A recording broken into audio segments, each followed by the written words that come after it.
So now let's talk about the stack. The stack is basically scratch space. So it's space where we want to temporarily write down some values, right? Just like we do scratch paper. And then when we're done with it, we just toss it. We don't need it anymore. So the stack is like a stack of dishes. It's last and first out. So, right, the last dish that we put in, that's the first that we're going to get out. And so that's in terms of functions. So each function can use some of the stack space. And if we call 5 functions, so function 1 calls function 2, calls function 3, they each have their own bit of stack space, function 1 stack space, function 2, function 3, and so on. And when we return, we free up that stack space. We free up the stack space or the memory space used by those functions. And the stack can expand to use more memory and contract when we need to use less memory. Just like a stack of dishes, right? We can expand it or we can contract it and make it smaller. The stack actually grows down. So unlike a stack of dishes that grows up, as we pile more dishes on, a stack in memory grows down from higher to lower memory addresses. And it's called a stack pointer because it, quote, points to the top of the stack. So that just means that it contains the address of the top of the stack. So in this case, in this figure here, SP is equal to hex BEFFFAE8.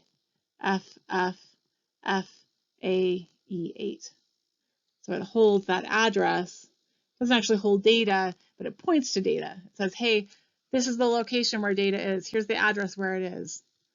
So it's pointing to it and saying SP is equal to the address, and it's basically saying, oh, here it is. We point to where it is. But if we want to make room for 2 more words on the stack, we decrement the stack pointer by, well, one word would be 4 bytes, and 2 words, we're going to need to decrement it by 8 bytes. So we decrement the stack pointer by 8 bytes. Remember, each word is 4 bytes. So stack pointer at this point made room for 2 more spaces on the stack, these 2, and now the stack pointer holds, that stack pointer SP register holds the value BEFFFAE0.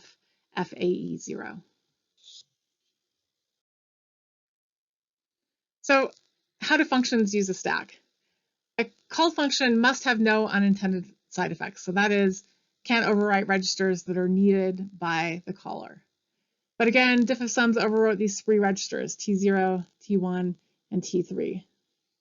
And so if the caller, in this case main, had been using those, yeah, and main's out of luck, right? Those just got kind of destroyed or overwritten by diffofsums.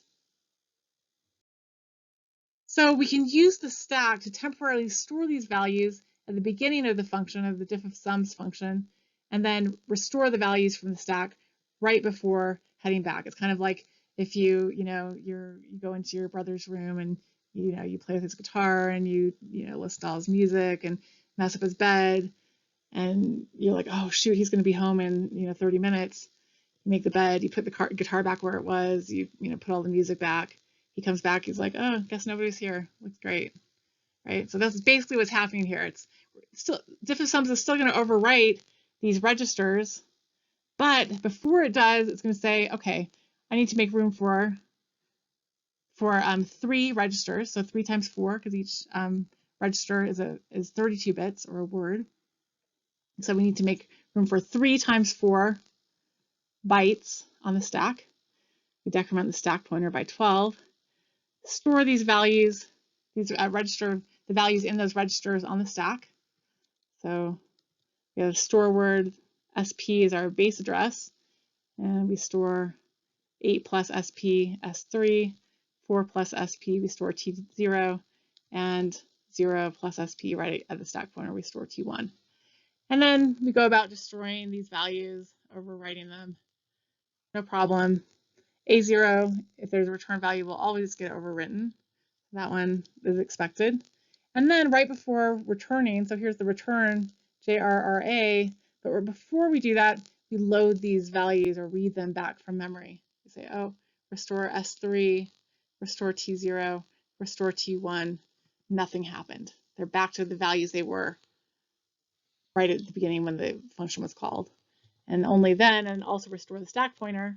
So say, hey, I don't need that space anymore, like throwing away the scratch piece of paper.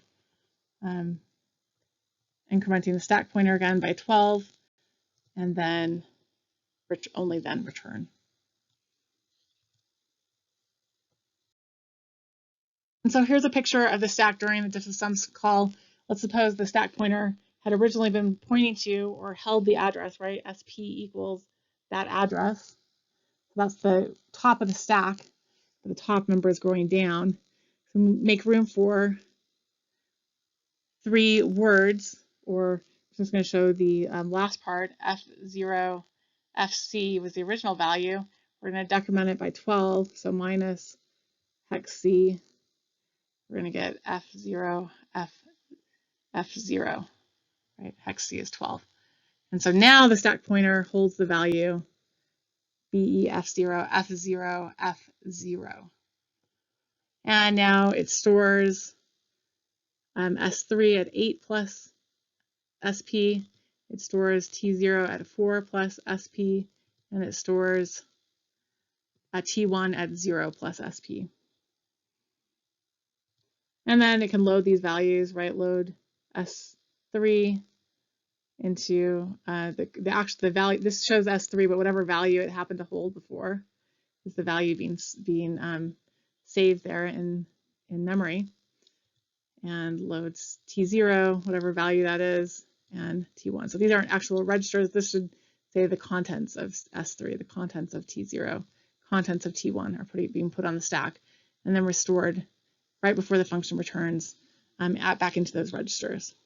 And then the stack pointer is also incremented by 12. So we get SP was, let's write the last 4 hex digits, F0, F0. We add 12 to that, so hex C plus hex C, and get back to F0, FC. Again, just writing the last 4 hex digits.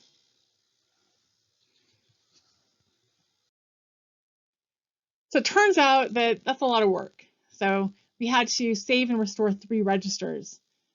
That's a lot of overhead for a function, and so it made that, we talked about code bloat, made that code expand a lot by having to save and restore those registers. So it turns out that we specify some registers as being saved across a function call and some as not.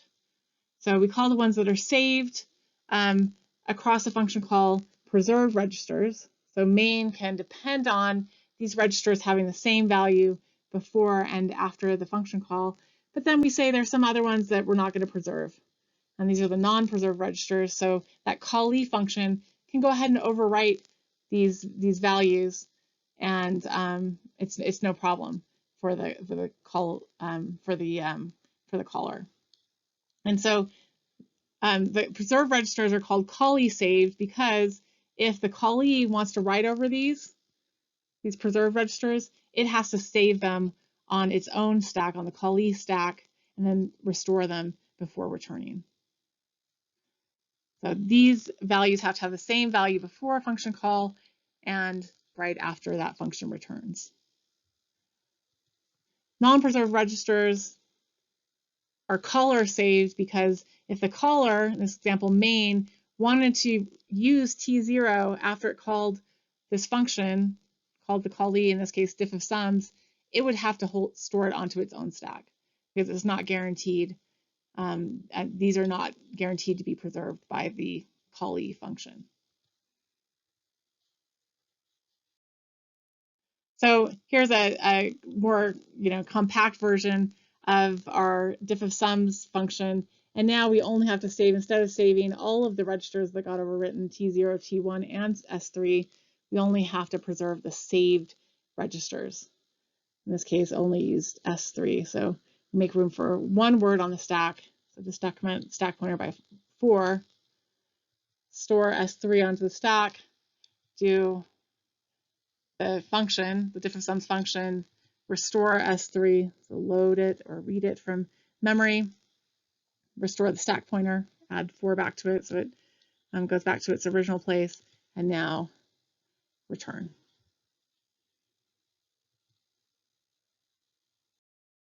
And there's an even more optimized version of diffofsums, and in compilers you can use different optimization levels. In this case, we don't use any saved registers and actually just directly put our result into A0, the return register, A0. And so in this case, we don't have to do any stack operations. And so you can see this is a lot less code than we had when we use preserved or saved registers. So let's talk about different kinds of functions. So non-leaf functions are functions that call another function. So any function that calls another function is inherently going to overwrite RA, the return address register. And so if let's take out this code that we're going to need, and let's say this function, this non-leaf function, so it's not at the end of the road, right? This function func1 calls another function. Maybe that one calls another function, but that final function, so func1 here calls another function, maybe func2, maybe func2 calls func3. This is the leaf function. This is a leaf function because it doesn't call any other functions, but this is a non-leaf. Both of these actually are non-leaf functions because they call other functions. And so func1 is a non-leaf function. It calls another function if we don't save and restore RA, that return address register. This call to func2 overwrites RA. And so when it gets back, let's just put some values here. Let's suppose this is, again, not using these. Suppose func1 is at the jump and link, make it hex 40. And the next one would be hex 44, blah, blah, blah. Let's say that this is down here, does some other stuff, ... And this is, I'm making it up, hex 5C and ... So what happens here? So the jump and link function here jumps to func2, wherever that is, somewhere in our code, func2 exists, and jumps there. But also, the other thing it does, it makes RA equal to hex 44. And so when func2 returns JRRA, it returns to hex 44 correctly. That's where it should have returned to, and continues, its merry way, keeps executing the instructions, and then finally gets to jump register RA for func1. What happens at this point? Because we didn't save and restore RA on the stack, RA holds this value, and now we get an infinite loop. Instead of jumping to wherever it got called from, maybe in main, it had a jump and link func1, and we want this jump register RA to return there, right? The instruction right after that jump and link. But we didn't save and restore it on the stack, and so it instead does the wrong thing and jumps to whatever value RA most recently got set to, which is the value, the PC right after, or the instruction right after the jump and link func2. And so now we're in an infinite loop and the code's wrong. So instead, we do, because it's a non-leaf function, i.e. it calls another function, we make room for one word on the stack, we store RA on the stack, it can go ahead and call func2, but before func1 returns, it loads the value from the stack into RA, restores the stack pointer, and then JRRA will now return back to where func1 was called from. So here's an example non-leaf function, F1. Let's suppose it uses these saved registers, S4 and S5, and it needs these non-preserved registers after the call. So because they're not preserved, it's going to have to preserve those on its own stack. And so it makes room for, in this case, S4, S5, so 2, 3, 4, 5 registers, because it's a non-leaf function. We also have to store RA on the stack. So 5 times 4 is 20. We decrement the stack pointer by 20. store all those registers on the stack, call the function func2. Func2 turns out it's a leaf function, doesn't call any other functions. It only uses S4. Because it's a leaf function, we don't have to store array on the stack. Make room for one word, store S4 on the stack, and then do its thing, whatever function it's doing, and then restore S4 from the stack, restore the stack pointer, and return. Now it returns here as its thing. Array is still equal to whatever address that instruction has. Instruction after the jump and link func2. ... does some more stuff. And then before it returns, has to restore all the registers, S4, S5, A0, S1, A0, A1, and also RA, where it was on the stack. Restore the stack pointer. So add 20 to the stack pointer to restore it to where it was. And finally, return to wherever it was called from. So here's the function, or the stack during those function calls. After the call to F1, it's made room for these 5 registers, and this is the contents of each of these registers, right? Not the register itself, whatever the contents is, stored on the stack. And again, A0 and A1 are only stored because function 1 needs them after the call. If it didn't need them, it definitely wouldn't store them on its own stack. It would only store on the stack or save on the stack the values from the saved registers, S4 and S5. And then F2 saves one thing, one register, the saved register 4, S4 on the stack, does its thing, increments the stack back by one word. So now SP, once F2 returns, SP is here at the top of the stack, which is F1's stack frame, right? That's the stack, all the stack space used by that function. F1, function 1 restores all those registers. SP is now here because F2 has returned. And then once F2 is done, it increments SP by 20. So it restores SP. These values are actually still there. We just aren't using them. We're not looking at them. We don't zero them out or anything.